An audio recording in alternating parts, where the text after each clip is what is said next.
Maka ketika kita membaca Al-Quran, karena Al-Quran itu kalamullah, otomatis cahaya sifanya itu. Betul. Pertama kali itu yang diobati itu ruh, penyakit yang ada di ruh. Rohani. Penyakit ruh itu cuma satu, jauh dari Allah. Jauh dari Allah. Saya mengambil jauh pendapat dari Allah adalah penyakit number one. Penyakit ruh. Itu saya ambil pendapatnya dari Profesor Dr. Al-Habib Quraisy Shihab. Masya Allah. Kemudian penyakit yang diobati oleh Al-Quran itu yang kedua adalah hati. Siapa yang merasa aman dari penyakit hati? Dan itu diobati oleh Al-Quran. Kemudian Al-Quran juga mengobati sistem yang tidak baik, yang bisa diketahui dengan kebiasaan yang tidak baik, karakter yang tidak baik dari manusia. Itu diobati oleh Al-Quran. Kemudian perasaan juga diobati oleh Al-Quran, seperti fobia, perasaan takut yang berlebihan, cinta yang berlebihan, kekhawatiran yang berlebihan, di mana was-was ini tidak pernah sembuh. Ini Al-Quran mampu menembus sampai ke ngobati luar biasa perasaan. Turun lagi ke akal. Sinar Al-Quran itu mengobati akal juga. Akal ada yang punya penyakit. Ayo banyak penyakit akal. Dan nanti saya uraikan secara penuh di pendalaman materi. Termasuk penyakit akal. Ini penting buat Ja'far karena dia nggak punya akal. Yang terakhir. Saya perlu membuli dia. Soalnya energinya panas dari sini. Yang terakhir baru mengobati jasmani. Ya.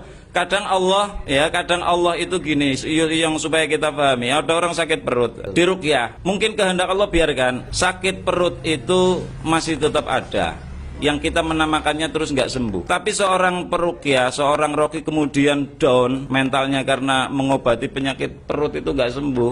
Dia lupa, downnya itu karena dia lupa bahwa Al-Quran yang sudah tadi dia bacakan itu sudah memberikan sumbangsih obat yang luar biasa untuk rohnya, hatinya, alam bawah sadarnya, perasaan sampai pada akalnya. Jasmani ini seandainya nggak sembuh pun tidak mempengaruhi selamat dan tidaknya dia di akhirat. Luar biasa. Kenapa kemudian kita harus minder, aduh tak ruqyah nggak sembuh, apa sayanya apa Qur'annya? Nah, akhirnya kan, nah itulah jadi Taskhirul Quran ini ketika nanti pembahasan pada mengobati alam bawah sadar, kerusakan sistem yang dibangun oleh seseorang, punya kebiasaan yang buruk, bahkan karakter yang buruk, karakter yang jahat, ya.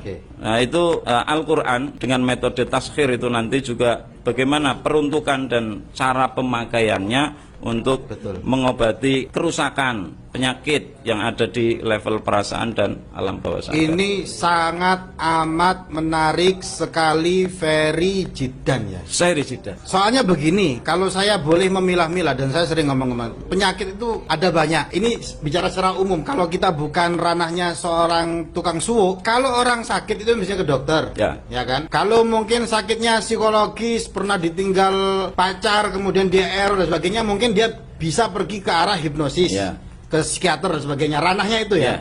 Tapi kalau Al-Quran ini yang dikaji oleh Kiai Nur Hadi itu macam-macam. Ada penyakit namanya penyakit ruhani, wilayah ruhani, ruhaninya bermasalah. Ada yang akalnya bermasalah, ada yang hatinya dia munafik dan sebagainya, bisa diobati Al-Quran. Bahkan yang paling rendah adalah penyakit fisik, begitu ya.